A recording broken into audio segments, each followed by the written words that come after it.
Óhætt að segja að leikur Íslands hafi ekki farið vel af stað.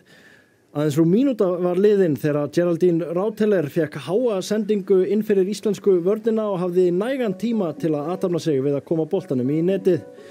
Köld vatnsgusa framan í íslenska liðið sem virtist þó ekki vakna til lífsins við hana. Smilla Valotto tvöfaldaði forystuna eftir rúmlega stundarfjórðungsleik eftir vandræðagang í öftustu línu Íslands.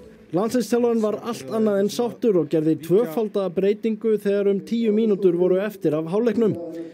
Eftir það fannst loks lífsmark hjá íslenska liðinu og Karolína Lea Vilhjálmsdóttir gaf því vonar neista með marki á besta tíma rétt fyrir hálfleik beint úr aukaspyrnu.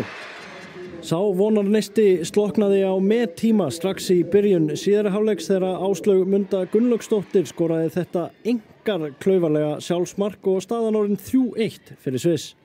Neistinn var þó ekkert sloknaður. Aftur var það Karolína Lea sem lagaði stöðuna aðeins örfáum mínútum síðar með góðu skoti eftir fína sókn og aftur var munurinn orðinn 1 mark. Ísland var sterkara liðið í kjölfarið og Karolína Lea var hvergi nærri hætt.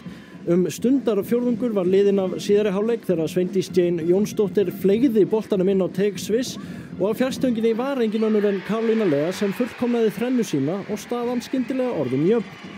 Rúmar 20 mínútur lifðu þá leiks þegar markaskorarinn Rauteler féll við í teignum en það án nokkrar snertingar frá Íslendingi. Hún fékk því gult spjald fyrir leikaraskap, hennar annað í leiknum og var rekin í sturtu.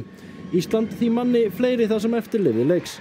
Íslenska liðið reyndi hvað það gat en tókst ekki að nýta liðsmuninn þrátt fyrir mikla pressu undir lokin. Lokatölur 3-3 og Ísland leitar því enn fyrsta sigursins í riðlinum.